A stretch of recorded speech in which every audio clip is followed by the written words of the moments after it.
Chad Vegas is in the studio today from Sovereign Grace Reformed Church. We just cut a program with our Scott Clark on why Reformed people are so weird.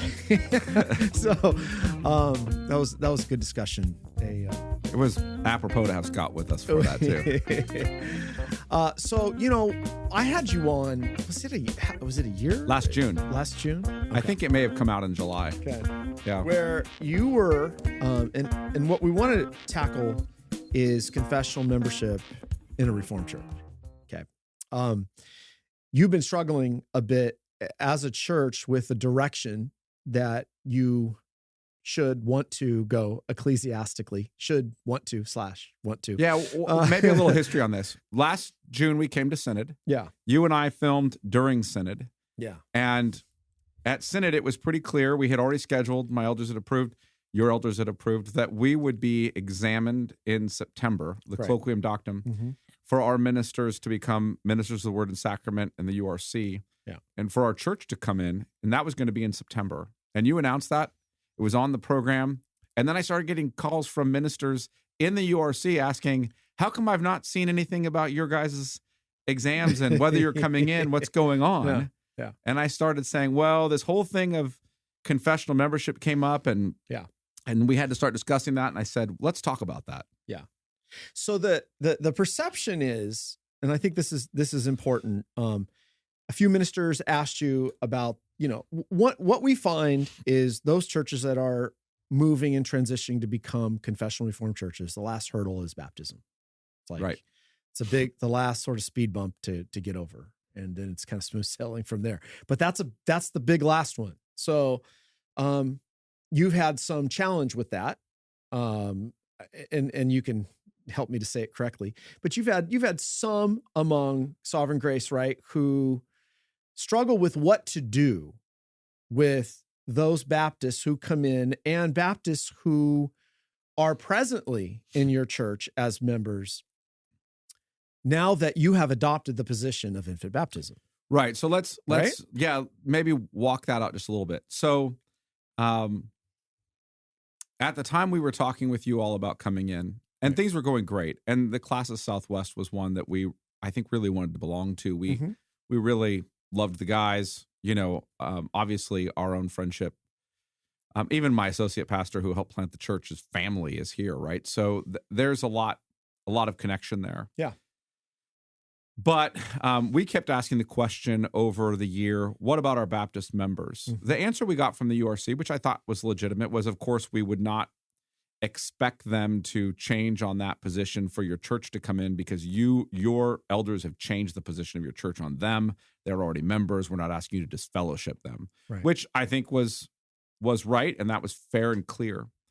But then the question came up about, what about future members? Would you require all future members to submit to infant baptism, right, in order to become members?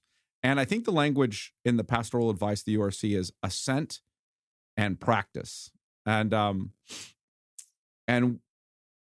we were saying, no, I mean, we have Baptist members whose children are going to eventually become members, and we're not particularly in the sense of communing members. We're not particularly interested in forcing them to, overturn their parents at that point. And so then we started wrestling with, do we want all future members to have to assent and practice, and what does that look like? And so we were having conversations with ministers around here about that at the Synod. And then some of the guys brought up concerns about our less than confessional membership practice in their minds. And so Scott called me up and said, hey, not Scott. And it really wasn't concerns. It was just questioning, right? They were questioning. I think the language I got was one of the ministers said, your colloquium doctum is going to be a bloodbath. No. Yeah. Somebody. Well, I don't know the person who said that. I'm not going to name anybody. But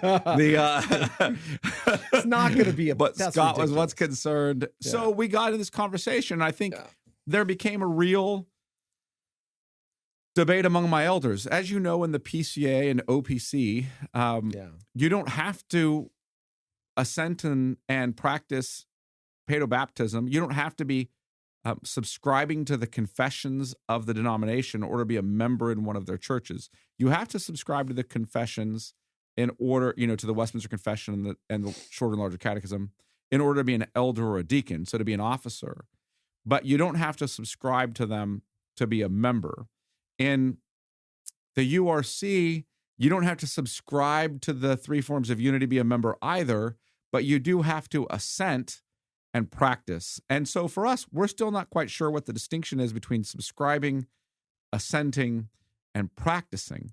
And so we're still in this kind of land of saying we had to pull back on the URC and our entrance into the URC because of that issue. So I think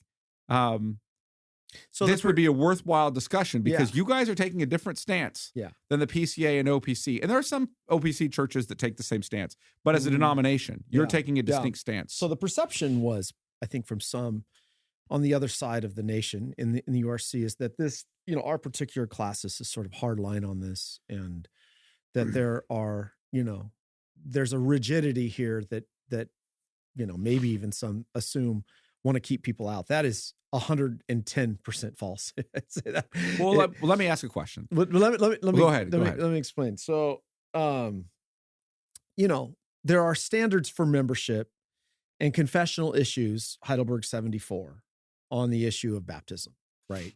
Should infants be baptized? Yes, is the answer. So that is a confessional Heidelberg Catechism doctrinal distinctive, right? So, anytime somebody comes in here to let's just say the Escondido URC and has Baptist convictions, they say, yeah, we really love the church. We have this happen quite a bit. We love the church. We're really thankful for the ministry. We love everything about it, but we're not there on this baptism issue. Our longtime approach has been to work with such a family as long as it takes. Yeah, you commune them? We commune them.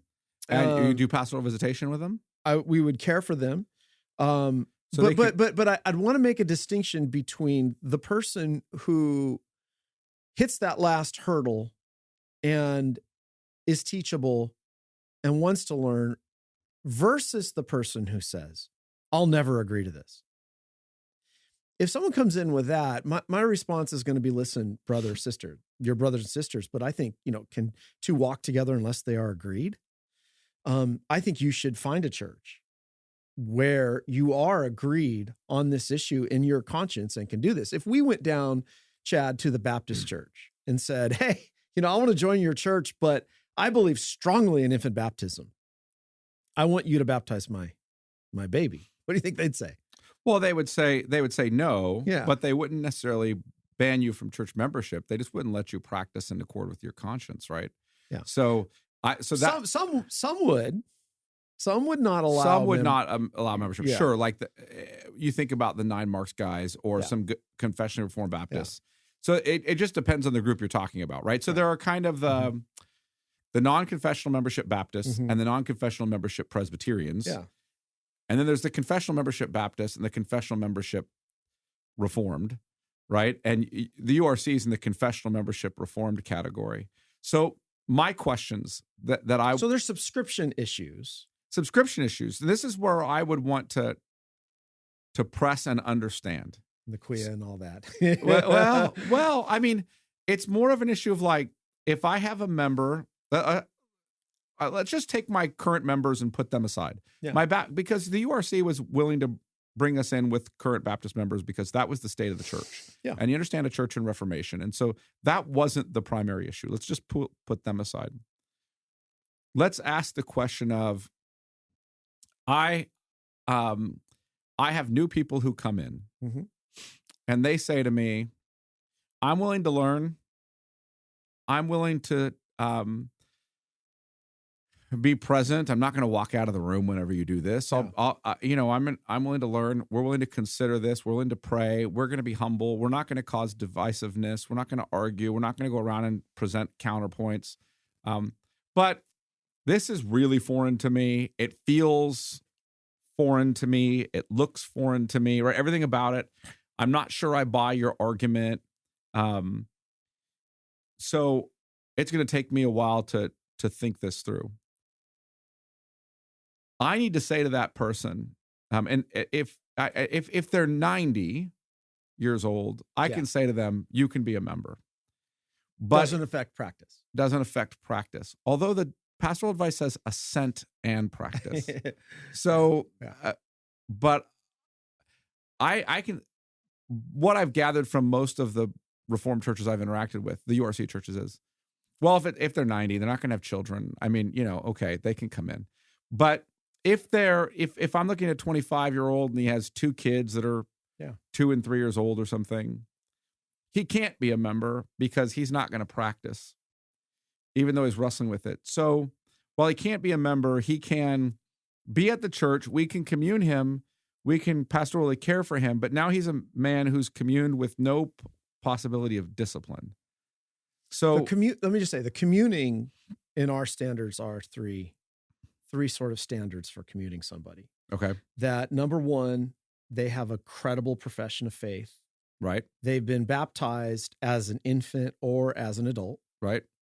And number 3, that they are members of a true and faithful church where the gospel's preached, sacraments ministered, discipline. So in agreement with, the articles of the Apostles' Creed. Right. So those are our 3 standards. Those are our 3 qualifications for somebody who comes in off the street and wants to partake of communion. Now, we're not a closed communion group. Sure. A closed communion group means the only ones who can partake are those of our own federation. Members here. And if somebody else comes in, some Reformed practices, they bring a letter of attestation, right? So we're not closed. We're, we fence to some degree. I do that. We used to have elders doing it at the door. So those are the standards. We have the same fencing standard. Which then would allow those who are able, if they have those convictions, to commune. But they would have to be a member of some church, just not this one. Yeah. Right. Okay. So if they're communing here for 5 years while they're trying to figure it out, how does discipline get practiced? It's problematic. Yeah. That's what I'm asking. But see, there's gray areas on this, right? Like that's where I think okay, so you have a standard. You have a standard you believe. You have a standard your elders have confessed and said, well, I'm assuming if you've adopted this as a church, that we believe this is true, which by necessity believes that the other view of denying the sacrament to your children is an error. It's an error, for sure. Okay. So if it's an error... I didn't just put aside my Baptist convictions. Right. I repented of them. And I don't say that to be snarky. My Baptist brothers would say the same thing, that you, Chris, need to repent of your error. And so I think we can love each other, be charitable to one another, see each other as brothers in the ministry, and still say, I think that's an error you need to repent of, right? Yeah. So I had to repent. So okay. So you have this position, but essentially the person coming in says, I don't want to be divisive. That's what you say. But it is an act in many ways of dividing before the body, because okay, let me give you another perspective that maybe you've not considered. So when we came out of the Christian Reformed Church, there was a lot of progressivism and liberalism that was happening. And so, what I appreciate about your situation is you're a forward-moving Reformed church. In other words, it's one thing for a church that starts somewhere and has a forward-moving trajectory in conforming and becoming reformed in confessional distinctives and convictions. That's one thing. You work with that situation. We're the progressives who are reforming rather than the progressives who are deforming. So the deforming, but here's the irony. You guys intersect at some point. Right. Because the deforming, the first thing we've noticed what happened in this, I remember up in Linden, Washington, there was the largest CRC in town, saying, well, we do both. We do both. So essentially the deforming cross paths in the sense that they said, we no longer believe that this distinctive, separates us out and is a biblical distinctive. We are willing to say that both are correct. Okay. Now, well, that's different. I understand both that. Are correct. Yeah, I understand both are correct, but that's what the person essentially coming into the church from the Baptist persuasion, he may say that this is wrong, what you're doing, but you have a situation where now you've entertained a situation where before the body, both are presented as a possible correct view. I see what you're saying. So your concern is, And in that's the why URC, the concern is Yeah. you bring in members who are committed to the notion that baptism is only for professing believers, for those who make a reasonably, at least to the degree that we can tell, reasonably reliable profession of faith. We only baptize them. We do not baptize their children. Those folks, bringing them in as members who commune in your church is an almost public way of saying you think that's also a legitimate position to hold. it de facto divides us. So that it de facto divides and calls into question our doctrine on the matter. Now that's different from saying if that sort of full, and this is what bothers me a little bit about, maybe I'm checked out with the OPC and the PCA, that sort of scenario, that sort of evangelical scenario is tolerated and welcomed and used as a way to draw people in. I think, first off, I'm not holding back on who we are. I'm not embarrassed about it, right? And I know that all our churches want to grow, and I know people who come in, we want to see them stay. But if, like I said, if someone's adamantly against it, that's a scenario where, for their own good, for their own conscience, I think it's good they find a church where they can commune and become members and have the sacrament administered that way. I think that's their choice.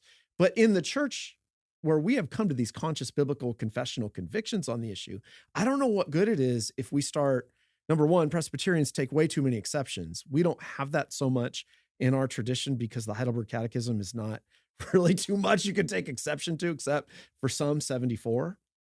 Presbyterians are a little more broad in the Westminster especially larger catechism. Well, there's a lot more stuff to commit to. There's a lot more stuff to commit to. So we don't deal with that as much. So that's part of the sort of difference of the two continental and Presbyterian traditions on this matter.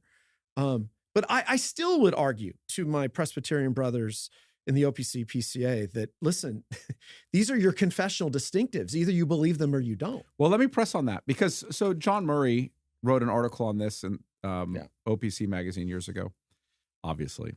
And his argument essentially was there's without, I hate to butcher his argument because he said it much better than I'm going to say it, but wrote it much better than I'm We're saying. good at butchering. Yeah. That's what I'm best at.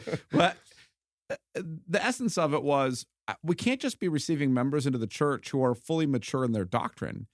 That if that's the case, then you have a standard of commitment that requires everyone be a mature Christian to become a member of a Christian church. I'd argue. And you would argue against that. Why? I'd argue because I would argue that the baptisms are the elementary principles. Okay, so you're saying that doesn't require mature Christianity, that's elementary doctrine. I would say that, yes, the inclusion of our children in the covenant is as old as Abraham. Okay, so fair. So that's your response. Let me ask, on your side, maybe would it be fair to say that as a minister, as elders, as your consistory or your session, your elders and your ministers, as you all come together, and you're leading this church, and somebody comes in and you say, as elders, as ministers, we oversee the preaching of the word, so the doctrine, we oversee the sacraments, we oversee discipline. So we're really overseeing three things. And you want to become a member of our church, and you disagree with us with regard to at least one of the three things that we oversee. In other words, you don't trust us. We have three tasks, right? Or three areas we call of these authority. The three marks of a true and faithful church. So these are the three things that we have responsibility for. You're essentially saying, I don't want to receive members who can't trust us in three areas, right? Because we're in trouble. Like foundationally, they don't trust us in these three areas. I don't know that I would call it a trust issue. I think what I would call it is, the basis of the unity and the bond of peace that we walk together with in this life. Jesus, John 17 talks about unity. I'm not convinced that it's ecclesiastical kind of unity that he's talking about there. But in this life, we have denominations, we have federations, we have these separations and divisions, and we have our confessional distinctives so that we're able to walk together and not go at war with each other. Well, this has been a pretty big issue in the history of the church, right? This has been a fundamental divide issue. So to create the sort of environment where, if you have that door open, let's say you have 50 Baptist families coming and you got 50 confessional families, you've created a straight right down the line division in the body and how you handle this. So my argument would be, you have to hold this in principle, and you have to require it in principle that it be adhered to, assented to, believed. When we're faced with situations like, the Baptist family coming in, we show great charity. We give ourselves to teach them and instruct them. If there's a willingness to grow in that, I've said this already, but there's a willingness to grow in it and understand it, we're going to give that as much time as it takes. And that's where I think it takes wisdom, creativity by the elders. I think there's a freedom there to work with them. I just don't think you can communicate to your church that this is in the very sacrament itself and the conviction of what we do with our covenant children, that you can communicate to the church that this is a non-essential. So you're saying they're not technically in membership no man's land because they're a member of whatever Baptist church they came from. Right. I would have some questions about how well you're going to work together if there's a discipline issue in that learning process with that Baptist church. Yeah, that's a gray area of difficulty.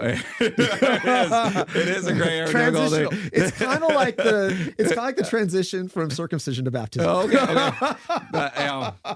So a little less gray. The one thing I can tell you is that there were probably no children who grew up under circumcision who said, "Dad, I wish you'd have waited till I professed faith on my own." Very true. Very true. Yeah. So I do want to. That would be a distinction between the two.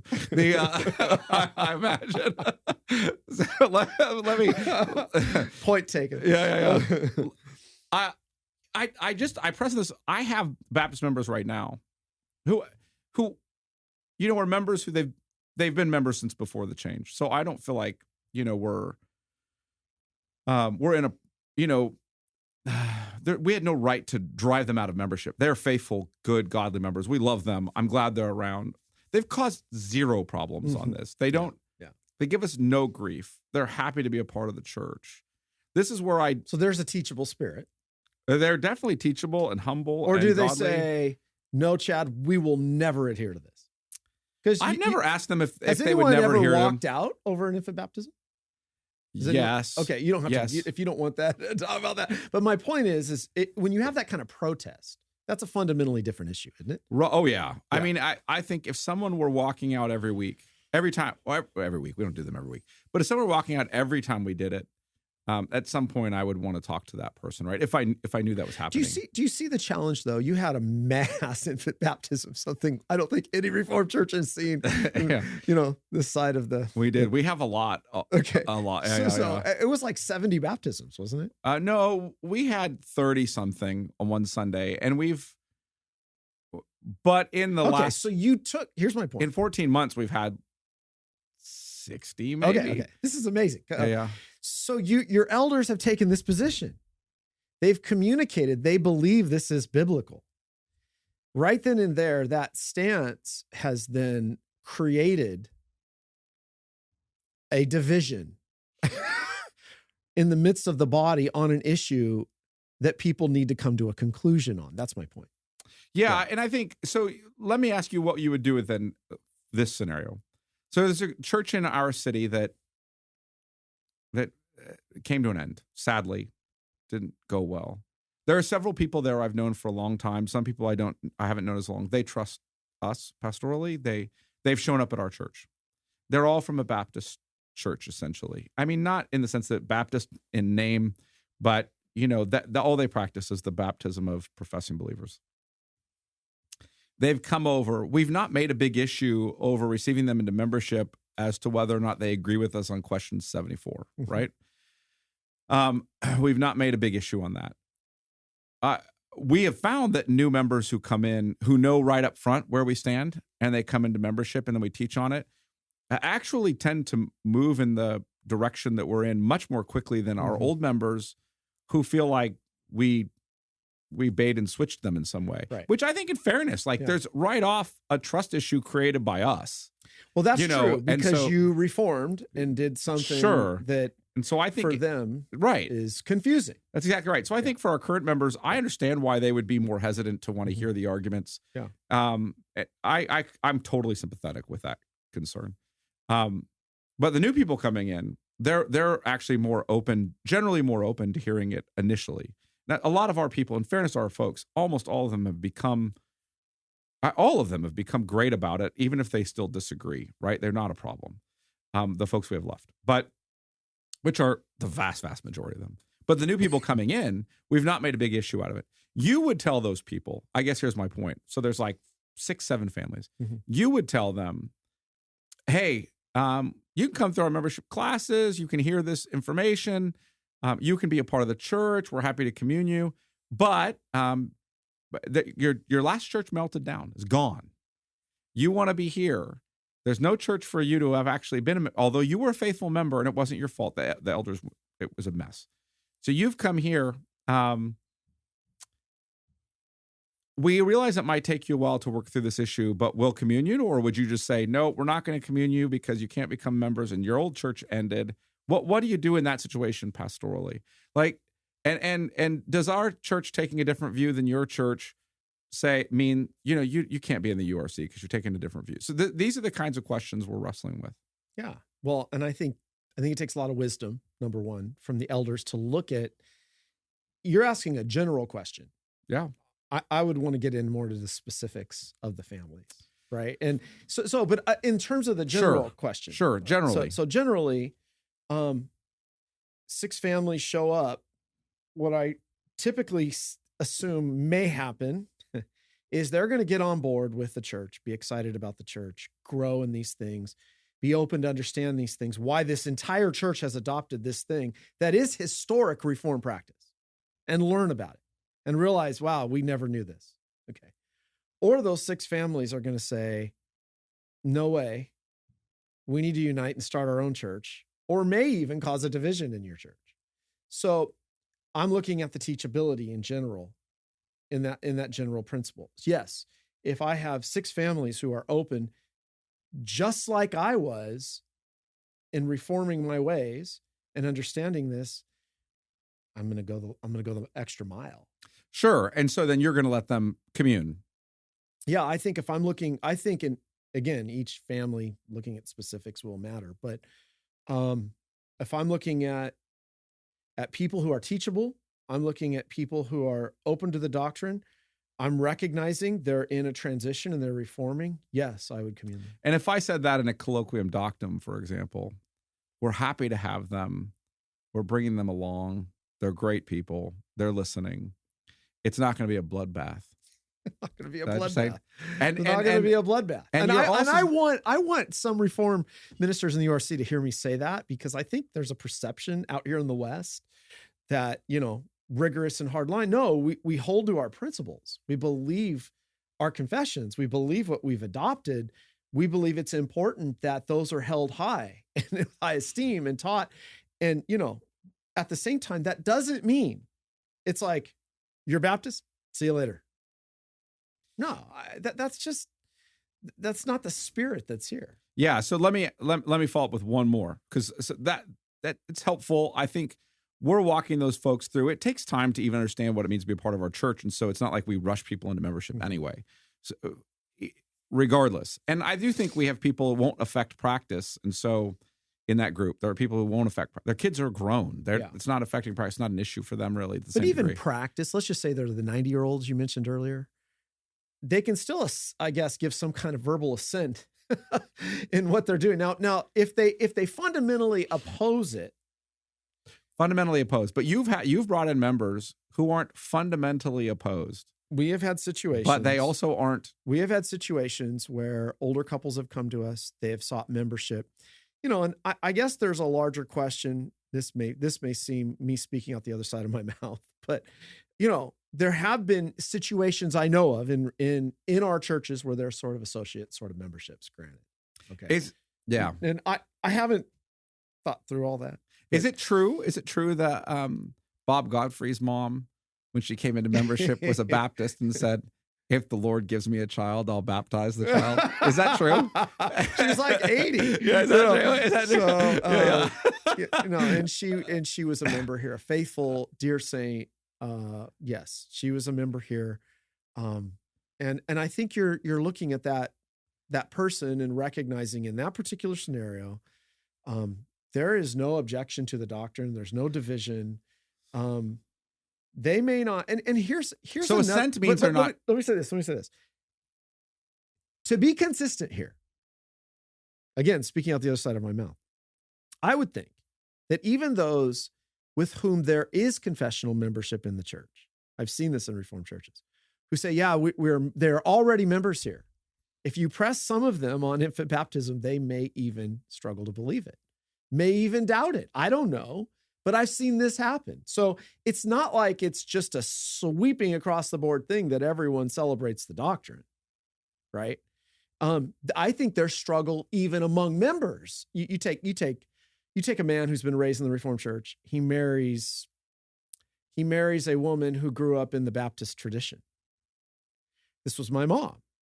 She is never, okay, this will be interesting. She has never and fully adopted the infant baptism position. Okay.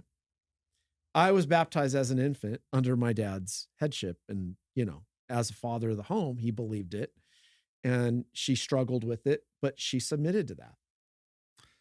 There's a scenario. Sure. I've seen that. Okay. I've seen that. Yeah. And so I was baptized, even though she has always struggled with the doctrine. Has she ever really opposed it? No. Has she ever really like fought against it? She has, you know.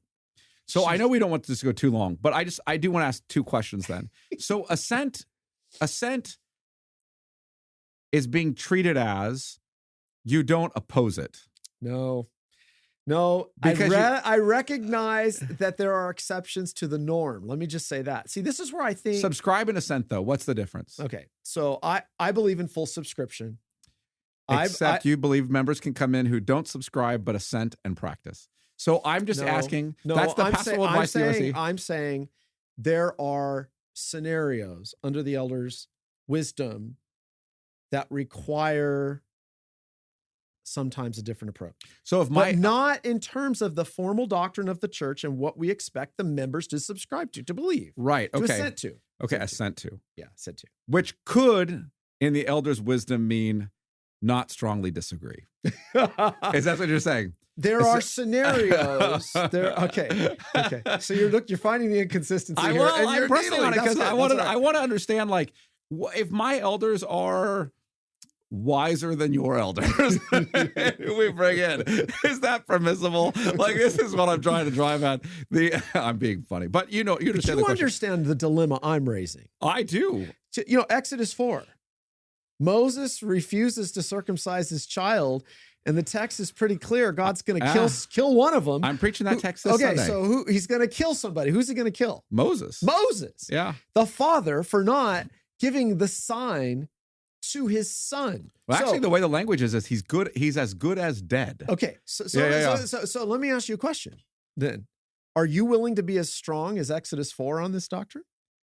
Well, I'm not the Lord, so I don't get to kill the fathers who won't participate. Get it. I don't get to do that. You know what I mean. Yeah. Are you willing to say? I'm not going to rub their baptismal waters on their legs either. Got it. But are you willing to say this issue is that serious? Well, I think the issue with Moses is he doesn't believe the covenant promise there, right?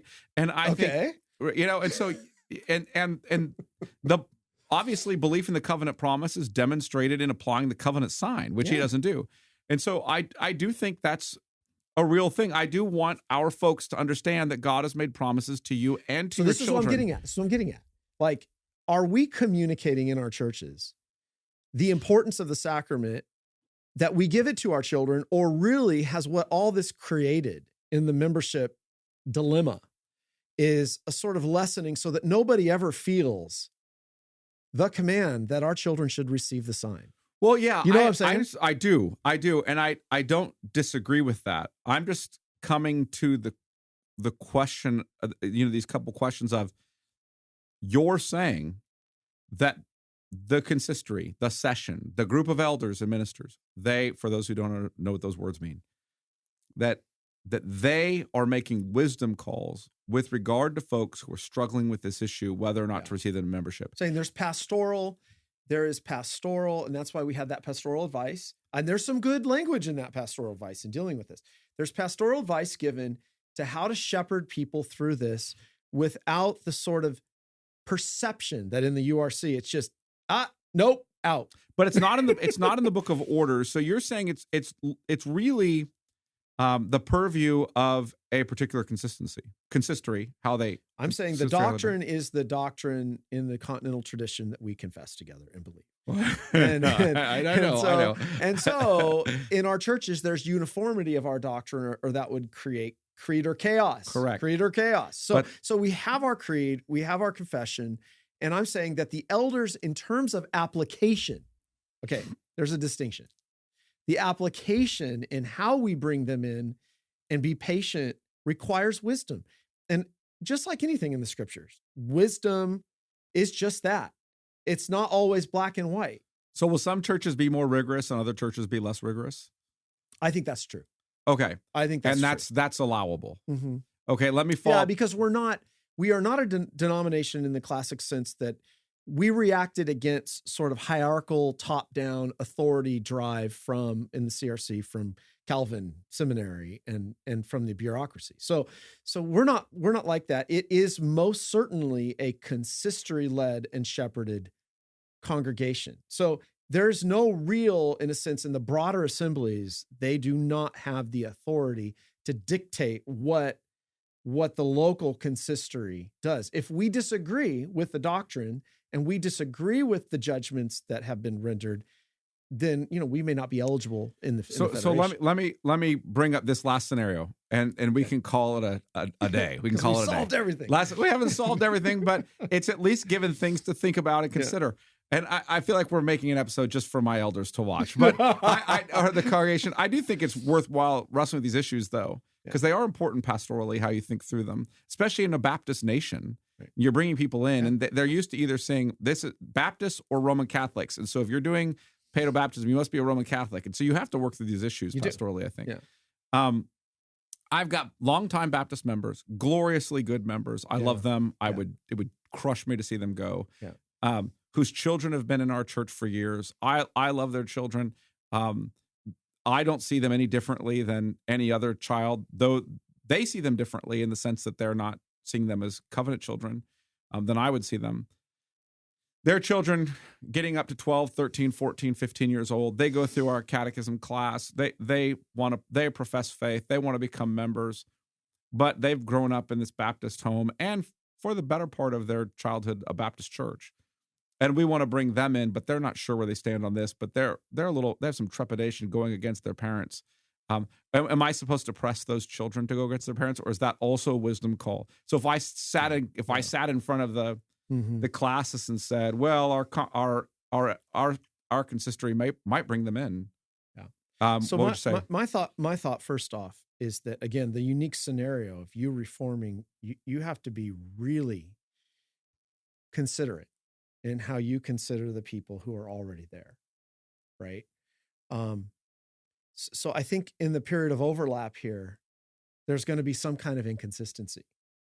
I don't know how you avoid that. Like, well, we can't avoid inconsistency because that's been the name of our. We could almost be called sovereign inconsistent. But I do think this is going to be fundamentally different than the people coming in the future, which seems to be the big worry. And that's where I think leadership has to make a decisive decision on the matter. Like, to be decisive in their conviction on the matter. So again, gray period, overlap, that you got to work with that. I don't think you can compel or force. They've already been there. You shepherd them where they are. There's going to be some kind of inconsistency as this reformation has happened. But going forward, you have to think about, you can't continue to maintain the inconsistency. You have to work toward unbraiding that inconsistency. Sure. And I guess the question is how you go about that, right? And so there's the PCA OPC way of trying to go about that. Right. Which I'm not a fan of. Which you're not a fan of. There's the URC way of trying to go about that. I don't think that's fully, I want to be careful I say this.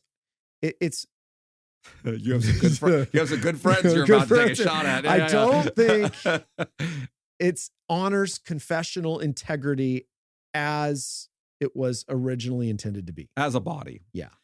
Yeah. Is that a kind way to say it? Okay, good.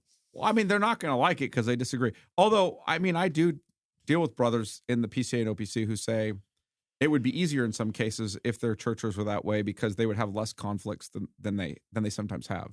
A lot of the brothers have very peaceful situations, but sometimes they do have conflicts over this issue. I want to say this though. So anyone listening to this hears, then we can close it. This is not saying these people aren't Christians. We're not making a judgment that they are not. This is what I think everyone hears at these moments, that they're not Christians. My Reformed Baptists are brothers and sisters. They are indeed that. It's saying, the whole principle of our, confessional subscription and belief and assent is that we have to walk together in what we agree to create a place of unity and of peace. And if our conviction is this on these matters, then I believe we have to robustly hold that. And how that takes wisdom and practical application in shepherding those through that's why we have elders. Just one little curiosity. What's the longest you've ever had a sort of associate member? This kind of person that they haven't formally come into membership or they, in every way they are like a member of your church. My experience is this. Anyone who does not come in agreeing with the doctrine, especially on a fundamental point like that, never lasts that long. Never lasts that long. But there are people who come along. Those who come along usually do. And so, what's the longest it's taken someone to come along in your pastoral experience? I've had so many scenarios over the years, in 20 years. I think I can recall a Reformed Baptist family attending for a period of a year and then finally moving on. And we commune them. What about a Baptist that sticks around? Have you ever had anybody stick around 5 years, 10 years? No. Saying, we love this church. Because usually if you get somebody that strong in the conviction against it, they're not going to really feel at home here. I'm just wondering, sometimes in my case, the mental enema that was required to get me to this position in my understanding of the Bible. Yeah. People aren't going to consider that very charitable, but I'm referring to myself. Was like 17 years. Yeah. Right? I fought with this issue. Now, I don't expect the average person to fight with it that long. I was asked by one of my buddies, do you think you fought with it that long because you're so smart? And I said, no, because I'm so stubborn. And so I had to become convinced. And I think to some degree because I had fears about the outcome to my ministry that made the objections seem stronger to me than they really were. So in fairness, I had objections that I sometimes thought I clung to. Now looking back, hindsight's 20/20. I clung to really quickly because they made life way easier for me if they were true, right? And so I do think that was part of the long-term hesitation on my part, which the average person coming into your church isn't really wrestling with in the same way. Although they might have family hesitations, concerns about what their family's going to think of them if they change on this position. They have strong Baptist family. And so I have a lot of compassion for those folks saying, you really need to convince me before I'm going to have this fight with my family. So, those kinds of folks. And there's a lot of those pastoral situations that are real. Yeah. And that, you wrestle with. Yeah. So. Yeah. Well, it's like when you go to seminary we were told at the beginning, if there's all these issues you haven't figured out, you got 3 years to figure it out. Yeah. Wow. Because you're going to go in the ministry and you better know what you believe because you're going to be examined, right? It's what I tell my guys. Don't do what I did. Don't plant a church and while you're going, figure it all out, right? Like we're sort of building an airplane in midair, trying to fasten that thing together before it crashed and burned, and don't do that. Figure out your ecclesiology first. Yeah. Not that ecclesiology needs to rise to the level of the gospel, but you need to figure it out. Yeah. Well, thanks. We'll pray for you that it's clear and that you're giving guidance and wisdom. I do think it's important to remember that this is why we have elders, and the wisdom of that body, the plurality of wisdom is important in applying these things in the complexity of the scenarios that in which these things come. Not everything is always so neat and clean and easy. So well, and I want the other URC ministers out there who think you're handling it incorrectly, just to go ahead and email me, contact me, let me know. Has Chris got it right or wrong? Because I have had calls. Know why. Yeah. I'm like, I was doing everything I could to bring them in. Hey, you have. You have.